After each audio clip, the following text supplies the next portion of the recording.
Greetings, fellow trendsetters. Now, I'll have to ask, have you ever come across a comic where after you read it, left you questioning what exactly was it you actually read, let alone trying to work out if you even liked it or not? Even when you've reread it a number of times? Well, this book is a bit of a special case. Let's get into this oddball, and I'll give you my worthless opinion. Cue music.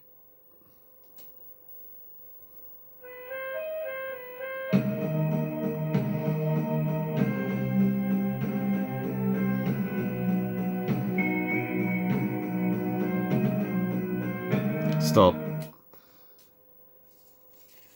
Main content. Okay, first off, I'd like to thank Brad Daniels yet again for lending me his copy of this particular comic I'm reviewing.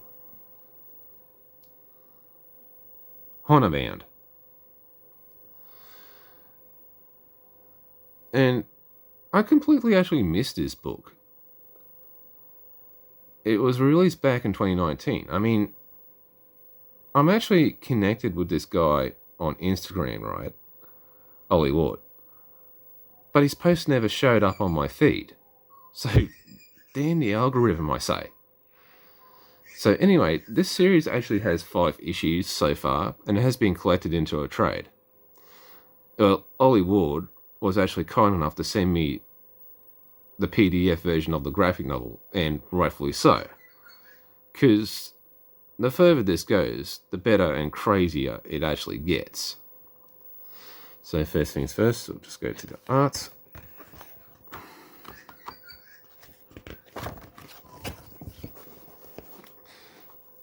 Okay.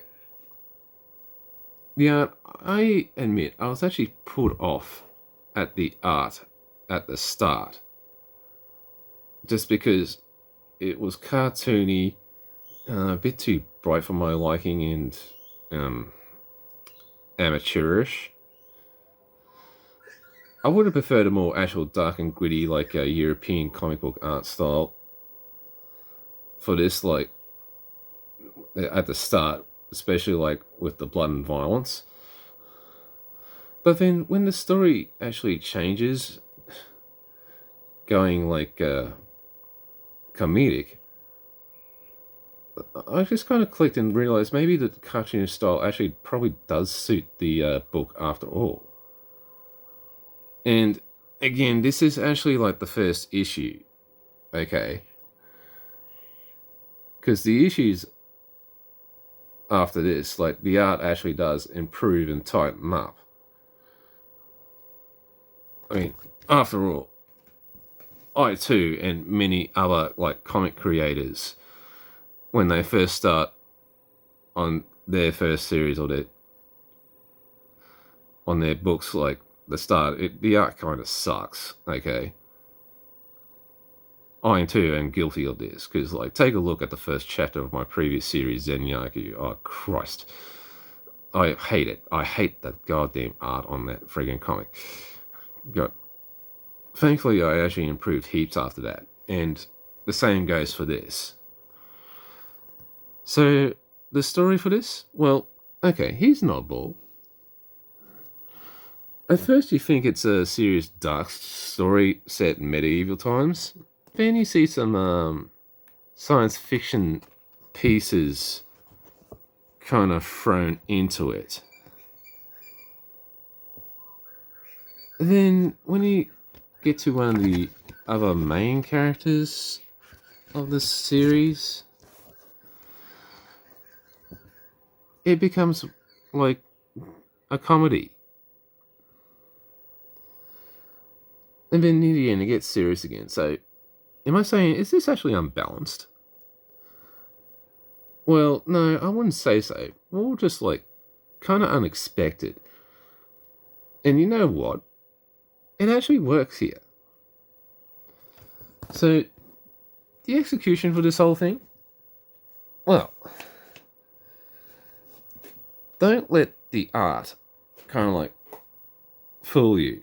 Yeah, the art is kind of like amateurish, and there's a number of mistakes in there. And plus, the colors was probably a bit too bright and shiny for my liking at the start. However, it's the story and the mixed premise. After you worked out what you're actually reading and the whole series of all the twists and turns, like it actually saves, or pretty much it's just an example of it's the story that matters, probably for the first issue. Because after a couple of rereads, I actually got into this. And on another note, the issues that follow improve on the art and the execution, and the story just gets more like crazier and like just throws more like twists and turns in it. Like, you know, you just keep on reading, just like, you know, expecting what you want next. I mean, is Hollywood like a Rick and Morty fan or something? So the verdict for the whole thing? Well, I admit at the start I was probably going to give it like a 2.5 for the first issue, because it feels like it's a case of getting over that first hurdle on that first read. But you know, after the reading what's been out so far, I actually just give this whole thing like a 3.5. It's actually surprisingly very good, pretty damn good. You know, a surprise read, I say. So, you can take my word on this, or you can just tell me to take a hike. It is just my worthless opinion, after all. Please like and subscribe and all that junk.